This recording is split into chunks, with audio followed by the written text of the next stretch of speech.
Hello everyone, welcome to study tube. इस video में हम लोग एनिमल किंगडम जंतु जगत का पार्ट 5 देखने वाले हैं। पार्ट 4 तक हम लोग ऑलरेडी कवर कर चुके हैं। ये जो हमारा चैप्टर है एनिमल किंगडम, ये 13th चैप्टर है बायो का। एनसीईआरटी सीरीज का ये 29th चैप्टर है। कहने का मतलब ये हुआ कि फिजिक्स, केमिस्ट्री और बायो के मैंने अब तक जितने वीडियो अपलोड किए हैं उन सबको मिलाते हुए ये 29th चैप्टर है। केवल बायो की अगर बात करें तो ये 13th चैप्टर है। इस चैप्टर में हम लोग 4 पार्ट्स मिला करके 110 सवाल ऑलरेडी पढ़ चुके हैं। हम लोग इस चैप्टर में 200 से ज़्यादा सवाल को कवर करेंगे, जिसमें कि 110 ऑलरेडी कवर्ड है। ये जो हमारा एनिमल किंगडम चैप्टर है या फिर एनसीईआरटी सीरीज के अंदर मैंने जितने अब तक चैप्टर्स करवाए हैं वो सारे ही चैप्टर्स हर उस परीक्षा के लिए महत्वपूर्ण है, हर उस एग्जामिनेशन के लिए इंपॉर्टेंट है जिसमें भी सामान्य विज्ञान के सवाल पूछे जाते हैं। तो किसी भी आप ऐसे परीक्षा की तैयारी कर रहे हैं जिसमें सामान्य विज्ञान पूछे जाते हैं तो ये सीरीज आपके लिए इंपॉर्टेंट है। बाकी के पार्ट्स इस चैप्टर के या फिर एनसीईआरटी सीरीज के अंदर मैंने जितने चैप्टर्स करवाए हैं उन सबको देखने के लिए हमारे चैनल के प्लेलिस्ट को चेक करो। एनसीईआरटी नाम से एक प्लेलिस्ट मिलेगा, सारे ही चैप्टर्स आपको इस प्लेलिस्ट के अंदर मिल जाएगा। ये हमारा ई बुक स्टोर है। इस ई बुक स्टोर पर आप ई बुक को बाई कर सकते हो अपने ज़रूरत के हिसाब से। तो इस स्टोर पर पहुँचने के लिए इस URL को अपने ब्राउजर में सर्च मारो या फिर जो वीडियो आप देख रहे हो इसके डिस्क्रिप्शन बॉक्स में आपको लिंक मिलेगा बहुत सारे। किसी भी लिंक पर आप क्लिक करके इस ई बुक स्टोर पे पहुंच सकते हो। एनिमल किंगडम के अंदर हम लोग 4 पार्ट्स मिला करके कवर कर चुके हैं। Phylum Porifera, Coelenterata, Platyhelminthes, Aschelminthes. हम लोग इस वीडियो में पढ़ेंगे एनेलिडा के ऊपर, सवालों को देखेंगे एनेलिडा के ऊपर। उसके बाद आर्थ्रोपोडा आएगा, मोलस्का आएगा, इकाइनोडर्मेटा, कॉर्डेटा। तो ये सारे ही फाइला आपको अब तक याद हो जाने चाहिए थे। अगर याद नहीं है तो आप वीडियो पॉज करके पहले इन सबको याद करो और इसी ऑर्डर में याद रखना, पोडीफेरा से कॉर्डेटा तक, लोअर फाइलम से हायर फाइलम की तरफ। फाइलम एनेलिडा, इसमें जो जानवर आते हैं उसे सेगमेंटेड वॉर्म कहा जाता है। सेगमेंटेड वॉर्म क्योंकि इसका जो बॉडी होता है वो सेगमेंटेड होता है, इसका शरीर खंडित होता है, इसलिए इसे खंडित कृमि कहा जाता है। तो सेगमेंटेड वॉर्म वाला फाइलम कौन सा है? एनेलिडा। शुरुआत करते हैं पहले सवाल से, क्वेश्चन नंबर 111 से, क्योंकि 110 तक हम ऑलरेडी कवर कर चुके हैं। एनेलिडा शब्द किसने दिया? ये जो शब्द है एनेलिडा ये दिया था लेमार्क ने। एनेलिडा संघ के जंतु नहीं पाए जाते हैं। एनेलिडा संघ के जंतु आपको मिलेंगे पानी में, चाहे वो फ्रेश वाटर हो, सलाइन वाटर हो। नदी के पानी में आपने जोंक देखा होगा, मवेशियों के बॉडी पे चिपक जाता है, मनुष्यों के बॉडी पे चिपक जाता है, खून चूसता है, तो वो एनेलिडा संघ में ही आते हैं। लीच कहा जाता है उसे इंग्लिश में। उसके बाद ये आपको जमीन पर भी मिल जाएगा। केंचुआ आपने देखा होगा, केंचुआ ये पानी में मिलेगा, जमीन पे भी मिलेगा, हवा में नहीं मिलेगा। डी हमारा राइट आंसर। साधारणतः एनेलिड डैश होते हैं। एनेलिड बोले तो एनेलिडा तो फाइलम हो गया, और एनेलिड बोले तो एनेलिडा फाइलम के अंतर्गत आने वाले जानवर। तो ज़्यादातर जो एनेलिड होते हैं वो फ्री लिविंग होते हैं, मुक्त जीवी होते हैं या फिर स्वतंत्र जीवी होते हैं। स्वतंत्र जीवी यानी कि वो पैरासाइट नहीं होते हैं। वो ऐसा नहीं है किसी बॉडी के अंदर या किसी बॉडी के ऊपर रह करके वो अपना जीवन चलाएगा, वो स्वतंत्र होते हैं। कुछ होते हैं एक्टोपैरासाइट। एक्टोपैरासाइट में लीच हो जाएगा जो कि खून चूसता है बॉडी पे चिपक करके, बाहर से खून चूसता है, तो ये एक्टोपैरासाइट हो जाएगा, एंडो नहीं होगा। तो कुछ तो एक्टोपैरासाइट है, ज़्यादातर ये फ्री लिविंग है। एनेलिडा संघ का जंतु नहीं है। इनमें से बताना है कौन है जो एनेलिडा संघ के जंतु नहीं है। तो नेरिस है, केंचुआ है, जोक है। स्कैरिस आपने पिछले वीडियो में पढ़ा था, एस्केल्मिन्थस फाइलम का ये जानवर है। Examples, very very important examples महत्वपूर्ण है। नेरिस हो गया, फेरिटेमा जिसे हम अर्थ वॉर्म बोलते हैं, फेरिटेमा यह वैज्ञानिक नाम हो गया, अर्थ वॉर्म यानी कि केंचुआ। हिरुडिनेरिया ये हो गया हमारा लीच, ब्लड सकिंग लीच यानी कि खून चूसने वाला जोक। एफ्रोडाइट, उसके बाद पोलीगार्डियस। ये सारे ही एग्जाम्पल्स, कम से कम ये 4 एग्जाम्पल्स तो आपके लिए महत्वपूर्ण है। वो बोलते हैं ना पास मार्क्स, तो ये 4 एग्जाम्पल्स जो है वो पास मार्क्स हैं, बिना इसके पास नहीं कर पाओगे आप। तो 1 2 3 4 ये 4 नाम कम से कम ध्यान में रखो। वैसे 5 ही है, ज़्यादा तो है नहीं, तो आप ये पूरा ही अच्छे से ध्यान में रखो। नेरिस हो गया, यहाँ आप देख सकते हो पिक्चर, नेरिस, फेरिटेमा, हिरुडिनेरिया। आपको याद होगा circulatory system, human circulatory system chapter में मैंने आपसे इस शब्द के ऊपर बात किया था, हिरुडिन। क्या आप जानते हैं ये क्या है? ये है प्रतिस्कंदक, रक्त प्रतिस्कंदक यानी कि एंटीकोगुलेंट। ये रक्त को जमने नहीं देता है। जब जोक खून चूसता है उस समय ये हीरोडिन को स्रावित करता है, सिक्रीट करता है। इसके सलाइवा में, जोक के सलाइवा में, लार में हीरोडिन होता है। ये रक्त को जमने नहीं देता है। और जोक का जो वैज्ञानिक नाम है वो हीरोडिनेरिया है। उसके बाद एफ्रोडाइट हो गया। एफ्रोडाइट को सी माउस कहा जाता है, समुद्री चूहा। तो ये 4 एग्जाम्पल्स आप अच्छे से ध्यान में रखो। एनेलिड में नहीं पाया जाता है। एनेलिड में आपको complete well developed digestive system मिलेगा, पूरा कंप्लीट होगा, यानी कि कंप्लीट बोले तो माउथ भी है इसके पास और एनस भी है। सर्कुलेटरी सिस्टम यहाँ से स्टार्ट हो चुका है। अब तक जो भी फाइलम आपने पढ़ा है उसमें सर्कुलेटरी सिस्टम नहीं था। यहाँ पर आपको सर्कुलेटरी सिस्टम मिलेगा। इसमें ब्लड भी होता है, ब्लड में हीमोग्लोबिन भी होता है। हीमोग्लोबिन के कारण इसका ब्लड रेड होता है। लेकिन हीमोग्लोबिन के लिए यहाँ पर कोई आरबीसी नहीं होता है। हीमोग्लोबिन ये प्लाज्मा में घुला हुआ होता है, ठीक है। एक्सक्रेटरी सिस्टम इसमें भी होगा। इसमें एक्सक्रेटरी सिस्टम हम लोग देखेंगे। अभी एक सवाल आएगा, नेफ्रिडिया होता है इसका उत्सर्जी संरचना। रेस्पिरेटरी सिस्टम, अभी भी रेस्पिरेटरी सिस्टम स्टार्ट नहीं हुआ है। एनेलिडा तक रेस्पिरेटरी सिस्टम आपको नहीं मिलेगा। तो डी हमारा राइट आंसर। बाकी पाचन तंत्र, संवहन तंत्र, उत्सर्जन तंत्र ये सारे ही है। डाइजेस्टिव सिस्टम देख लो, ये अपसेंट है पोडीफेरा में। पोडीफेरा में कोई डाइजेस्टिव सिस्टम नहीं है। इनकम्प्लीट हमने पढ़ा था निडेरिया में, प्लेटीहेल्मिन्थस में। इनकम्प्लीट बोले तो केवल और केवल क्या है, माउथ है, एनस यानी कि गुदा नहीं है, मुख है, गुदा नहीं है। और कंप्लीट मिलेगा एस्कहेल्मिन्थस से। पिछले फाइलम में यानी कि पार्ट 4 में हम लोगों ने देखा था कि एस्कहेल्मिन्थस के पास माउथ भी है और एनस भी है। तो एस्कहेल्मिन्थस, एनालिडा, आर्थ्रोपोडा, मोलस्का, इकाइनोडर्मेटा, कोडेटा, ये सारे ही, इन सारे में ही कंप्लीट डाइजेस्टिव सिस्टम यानी कि पूर्ण पाचन तंत्र मिलेगा। तो ये इंपॉर्टेंट है, ध्यान में रखिए। उसके बाद सर्कुलेटरी सिस्टम। सर्कुलेटरी सिस्टम आप याद रखेंगे एनालिडा से स्टार्ट हो चुका है। इसीलिए मैंने आपसे कहा था कि जो फाइला के नाम आपको याद करने हैं वो एक ऑर्डर में याद रखना है, लोअर फाइलम से हायर फाइलम की तरफ, जैसा कि मैंने आपको दिखाया थोड़ी देर पहले। वैसे ही आप याद रखो तो आपको चीज़ें याद रखने में आसानी होगी। अब जैसे मैंने यहाँ पर कहा कि सर्कुलेटरी सिस्टम एनालिडा से स्टार्ट हो जाता है, तो आपको एक ऑर्डर में याद होगा, तभी तो आप याद रख पाओगे कि किस में सर्कुलेटरी सिस्टम है, किस में नहीं है।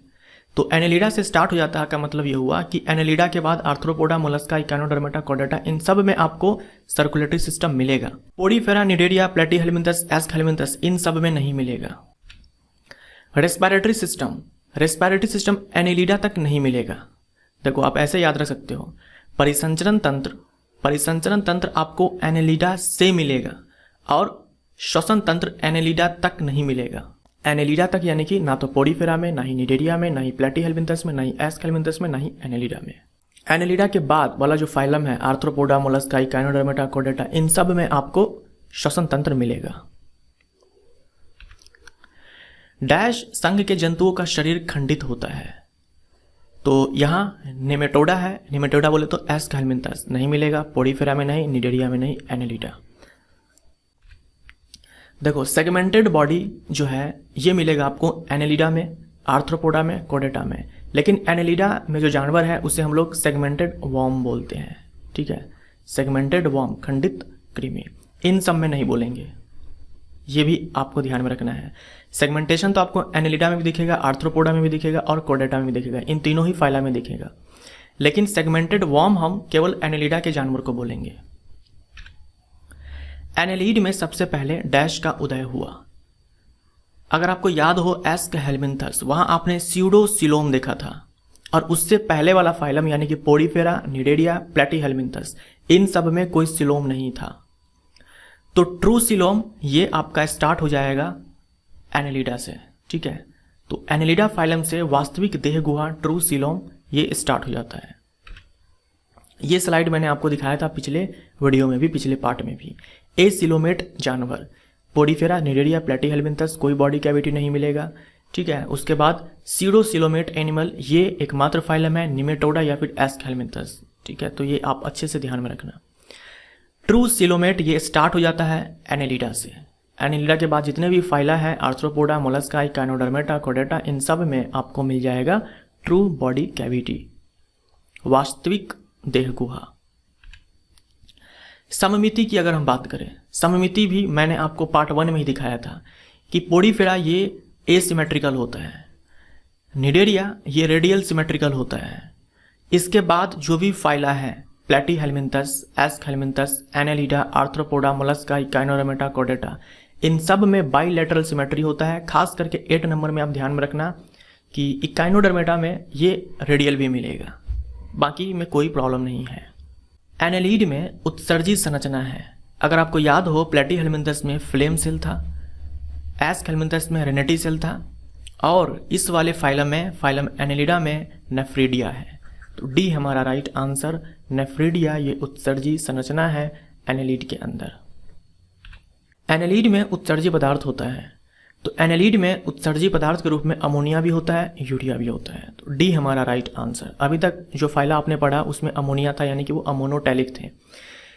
एनेलिड में अमोनोटैलिक भी है और यूरियोटैलिक भी है। जैसे कि केंचुआ जब पानी में होगा अमोनिया को एक्सक्रीट करेगा, और जब जमीन पर होगा यूरिया को एक्सक्रीट करेगा। तो वो अमोनोटैलिक भी है और यूरियोटैलिक भी है। एनेलिड में गैस का आदान प्रदान डैश के द्वारा होता है।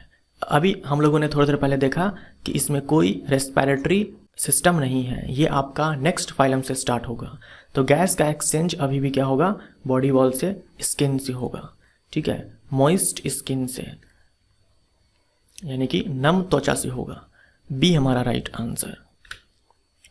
एनेलिड में अनुपस्थित होता है। क्या अनुपस्थित होता है? क्या ब्लड नहीं होता है? मैंने आपसे कहा एनेलिड से सर्कुलेटरी सिस्टम स्टार्ट हो चुका है। ब्लड भी होता है, ब्लड में हीमोग्लोबिन भी होता है, ब्लड में हीमोग्लोबिन भी होता है, लेकिन ये प्लाज्मा में घुला होता है, कोई आरबीसी नहीं होता जिसके अंदर ये हीमोग्लोबिन मिलेगा आपको। उसके बाद इसमें क्लोज्ड सर्कुलेटरी सिस्टम होता है, ठीक है। तो ए भी सही है, सी भी सही है, डी भी सही है। क्लोज्ड सर्कुलेटरी सिस्टम बोलने का मतलब ये हुआ कि जो ब्लड बहेगा, ब्लड फ्लो होगा, वो एक ट्यूब के अंदर होगा। ट्यूब बोले तो ब्लड वेसल्स, रक्त वाहिनी के अंदर फ्लो होगा, ना कि ब्लड वेसल के बाहर। जैसे कि हम लोगों के शरीर में जो ब्लड फ्लो हो रहा है तो वो क्या है, रक्त वाहिनी के अंदर, शीरा हो गया, धमनी हो गया, उन सब के अंदर, कैपिलरी, उन सब के अंदर फ्लो हो रहा है, ना कि बाहर फ्लो हो रहा है। तो वो हो गया क्लोज्ड सर्कुलेटरी सिस्टम। बी हमारा right answer. Open circulatory system नहीं होता है।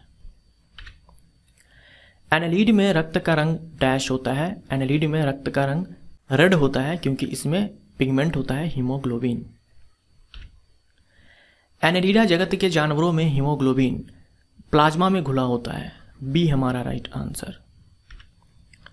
जलीय एनेलिड जैसे नेरिस, जो एनेलिड है वो जलीय भी हो सकते हैं, स्थलीय भी हो सकते हैं। तो जो जलीय एनेलिड है जैसे कि नेरिस, डैश में पाए जाते हैं, नेरिस में डैश पाए जाते हैं, ठीक है। जलीय एनेलिड जैसे नेरिस में डैश पाए जाते हैं। तो पैरापोडिया ये लोकोमोशन में हेल्प करता है, गमन में हेल्प करता है। दो संरचना आप याद रखो, एक पैरापोडिया और दूसरा है सीटे। ये दो संरचनाएं हैं जो एनेलिड के अंदर देखने को मिलता है, और ये दोनों ही संरचनाएं चलने में, मूवमेंट में हेल्प करती है। किसी में पैरापोडिया, किसी में सीटे, किसी में दोनों। एनेलिड जैसे डैश में नर और मादा अलग अलग होते हैं। एनेलिड जो होते हैं, यानी जो फाइलम एनेलिडा है, फाइलम एनेलिडा में आपको यूनिसेक्सुअल भी देखने को मिलेगा, बाईसेक्सुअल भी देखने को मिलेगा, एक लिंगी भी मिलेगा और उभय लिंगी भी मिलेगा। यूनिसेक्सुअल को ही डायोसियस बोलते हैं और बाईसेक्सुअल को मोनोसियस बोलते हैं। बाईसेक्सुअल बोल दो या फिर मोनोसियस बोल दो। तो ये सारे टर्म आप ध्यान में रखना। और बाईसेक्सुअल को हम लोग हर्मेफ्रोडाइट भी बोलते हैं। तो एनेलिडा फाइलम के अंतर्गत जो जानवर आते हैं वो यूनिसेक्सुअल भी हो सकते हैं, बाईसेक्सुअल भी हो सकते हैं। हमसे पूछा है कौन यूनिसेक्सुअल है, तो नेरिस हमारा यहाँ पर राइट आंसर हो जाएगा। नेरिस याद रखो और एफ्रोडाइट याद रखो। नेरिस और एफ्रोडाइट ये यूनिसेक्सुअल होते हैं, जबकि अर्थवर्म और लीच, केंचुआ और जोक ये बाईसेक्सुअल होते हैं। यानी इनमें जो है नर मादा अलग अलग नहीं होते हैं, एक ही में नर मादा दोनों ही संरचनाएं होती है। निम्न में कौन उभयलिंगी एनालिड है, कौन बाईसेक्सुअल एनालिड है? तो लीच हो गया। हिंदी वाले कृपया करके लीच भी ध्यान में रखें, ठीक है, ऐसे लीच को ही जोंक बोलते हैं। लीच हो गया और अर्थवर्म हो गया, ये दोनों ही बाईसेक्सुअल है, नर और मादा अलग अलग इनमें नहीं होते। तो ए और बी हमारा राइट आंसर। डी, नेरिस और एफ्रोडाइट ये यूनिसेक्सुअल होते हैं। एनालीड के संबंध में गलत कथन चुने। इंटरनल फर्टिलाइजेशन होता है, एक्सटर्नल फर्टिलाइजेशन होता है, अंतः निषेचन, बाह्य निषेचन, ये दोनों ही सही है, ये दोनों हो सकते हैं। इनडायरेक्ट डेवलपमेंट होता है यानी कि लार्वल स्टेज होता है, ये भी सही है। इनमें से कोई नहीं है जो कि गलत है। निषेचन, अंतः निषेचन, बाह्य निषेचन कुछ भी हो सकता है, अप्रत्यक्ष विकास होगा। ट्रोकोफोर किसका लार्वा है? ट्रोकोफोर ये लार्वा है एनालीड का। डैश एनालीड को चलने में मदद करते हैं। तो दो संरचनाएं आपको ध्यान में रखना है, एक पैरापोडिया और दूसरा सीटे। यहां पर सी हमारा राइट आंसर। निम्न में से कौन समुद्री चूहा है? तो समुद्री चूहा एफ्रोडाइट को कहा जाता है। ए हमारा राइट आंसर, एफ्रोडाइट को समुद्री चूहा कहा जाता है। तो यहां पर देखते हैं किसको क्या कहा जाता है। नेरिस हो गया, यूनिसेक्सुअल है, मैंने आपसे कहा यूनिसेक्सुअल, नेरिस और एफ्रोडाइट। तो नेरिस को देखो clam worm, rag worm, sand worm, ये सारे नाम से जाने जाते हैं। एफ्रोडाइट को सी माउस समुद्री चूहा कहा जाता है। हिरुडिनेरिया से याद रखना, ये हिरुडिन को सिक्रीट करता है खून चूसते समय ताकि रक्त जमे नहीं। तो हिरुडिनेरिया यानी कि जोंक, ठीक है। Blood sucking Leach. फेरिटेमा ये बाइसेक्सुअल होता है। फेरिटेमा बोले तो अर्थवॉर्म, और ये अर्थवॉर्म जो है ये इंडियन अर्थवॉर्म यानी कि इंडिया में पाया जाने वाला ये अर्थवॉर्म है। तो अर्थवॉर्म हो गया। फार्मर्स फ्रेंड, किसानों का दोस्त कहा जाता है, आप जानते होंगे, आप बचपन में भी आपने पढ़ा होगा। केंचुआ किसानों का दोस्त होता है, मिट्टी को ये फर्टाइल बनाता है। उसके बाद nature's ploughman, intestine of the earth, पृथ्वी की आंत, नेचर्स प्लफमैन यानी कि पृथ्वी का हलवाहा, और बैरोमीटर ऑफ सॉइल फर्टिलिटी यानी कि सॉइल का जो फर्टिलिटी है उसको मापने वाला बैरोमीटर। तो ये सारे कुछ कॉमन साधारण नाम हैं जो अक्सर एग्जाम में पूछे जाते हैं, तो इन सब को भी ध्यान में रखो। सिपी कृमि और चीड़ कृमि यानी कि क्लैम वॉर्म और रैग वॉर्म और सैंड वॉर्म, ये कहा जाता है किसको? नेरिस को। एफ्रोडाइट को सी माउस। केंचुआ को कहा जाता है किसानों का मित्र, प्रकृति का हलवा, पृथ्वी की आंत, ये सभी। निम्न में हिरुडिनेरिया कौन है? तो हिरुडिनेरिया यानी कि लीच। एनालीड जो बाह्य परजीवी है, ज्यादातर एनालीड क्या होते हैं? फ्री लिविंग होते हैं, मुक्त जीवी होते हैं। लीच ये एक्टोपैरासाइट है, ठीक है। लीच ये एक्टोपैरासाइट है। रक्त चूषक जोंक खून चूसते समय डैश प्रतिस्कंदक को स्रावित करती है। ये कौन सा हो जाएगा? हिरुडिन। हिरुडिन इसके सलाइवा में होता है। जब ये रक्त को चूसेगा उस समय इस हिरुडिन को सिक्रीट करेगा ताकि रक्त जमे नहीं। हमारे बॉडी के अंदर भी प्रतिस्कंदक है जो खून को जमने नहीं देता है, और वो है हिपैरिन। हमारे बॉडी के अंदर हिपैरिन है जो रक्त को जमने नहीं दे रहा है। निम्न में से कौन एनालिडा संघ का अभिलक्षण नहीं है? सीयूडोसीलोम, ये तो एस हेल्मिंथस का है, ये इस संघ का लक्षण नहीं है। तो ए हमारा राइट आंसर। सेगमेंटेड बॉडी सही है। वेंट्रल नर्व कॉर्ड, अधर तंत्रिका रज्जु, ये भी ध्यान में रखो, ये भी हमें मिलेगा एनालिडा में। क्लोज्ड सर्कुलेटरी सिस्टम तो है ही, तो ए हमारा राइट आंसर। दो जंतु जो केवल नम त्वचा से सांस लेते हैं। फिश गलफड़े से सांस लेता है, फ्रॉग फेफड़े से और गलफड़े दोनों से। पानी के अंदर गलफड़े से, पानी के बाहर फेफड़े से। तो ये नहीं होगा। यहाँ भी फ्रॉग है तो नहीं होगा। हमसे दोनों पूछा है, दोनों के दोनों जानवर केवल नम त्वचा से ही सांस लेते हैं। तो यहाँ फ्रॉग दिख रहा है, नहीं होगा। यहाँ फिश दिख रहा है, नहीं होगा। लीच और अर्थवॉर्म ये दोनों ही सांस लेते हैं मॉइस्ट स्किन से, नम त्वचा से। क्यूटेनियस रेस्पिरेशन बोलते हैं इसे। सी हमारा राइट आंसर। लीच है। लीच क्या है? एक तो हम जानते हैं कि एक्टोपैरासाइट है। एक्टोपैरासाइट क्यों? क्योंकि ये खून चूसता है, बॉडी के बाहर सरफेस पे चिपक करके खून चूसता है, ब्लड को सक करता है, यानी कि ब्लड पे फीड करता है। ब्लड पे फीड करता है, ब्लड से अपना पोषण लेता है। तो जो ब्लड पे फीड करता है ना, उसे सैंग्विवोरस कहते हैं। तो ये एक्टोपैरासाइट तो है ही, साथ में हम सैंग्विवोरस भी बोल सकते हैं लीच को, क्योंकि ये फीड करता है ब्लड पे, ब्लड से अपने पोषण को प्राप्त करता है। तो डी हमारा राइट आंसर, बी और सी दोनों। खंडित कृमि है, सेगमेंटेड वॉर्म है। अर्थवॉर्म, नेरिस, लीच ये सारे के सारे एनेलिड्स हैं, तो ये सारे के सारे सेगमेंटेड वॉर्म्स हैं। केंचुए के पास होती है, केंचुए के पास कितनी आंखें होती है? 2 आंखें होती है, 1 आंखें होती है, कई सारी आंखें होती है, या फिर नहीं होती है? केंचुए के पास आंखें नहीं होती है, लेकिन इनके पास कुछ फोटो रिसेप्टर्स होते हैं।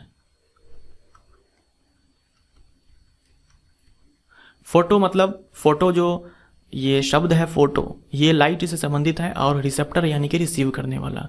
तो कुछ कोशिकाएं होती है जो प्रकाश को सेंस करती हैं अर्थवॉर्म के अंदर, जिससे अर्थ को पता लग जाता है कहाँ पर रोशनी है, कहाँ पर रोशनी नहीं है, कहाँ पे अंधेरा है।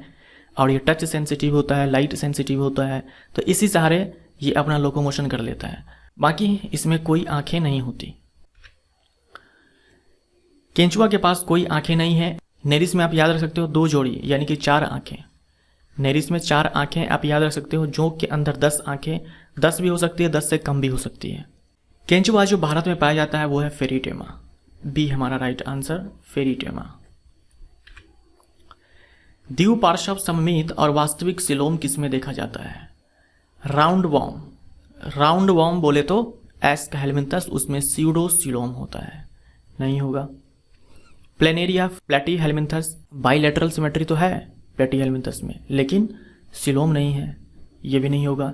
स्काइफा एसिमेट्रिकल है और ना ही सिलोम है। अर्थवॉर्म बाइलेटरल सिमेट्री और ट्रू सिलोम, क्योंकि ये एनेलिडा फाइलम के अंदर आते हैं। जंतुओं का वैज्ञानिक नाम किस भाषा में लिखा जाता है? ये मैंने आपको बायोलॉजिकल क्लासिफिकेशन चैप्टर में बताया हुआ है। कौन सा हो जाएगा? लैटिन। तो ये हमारा समाप्त होता है यहाँ पर। अगला हमारा वीडियो होगा आर्थ्रोपोडा फाइलम के ऊपर, जो कि हमारे एनिमल किंगडम का सबसे बड़ा फाइलम है। मिलते हैं अगले वीडियो में। Thank you so much.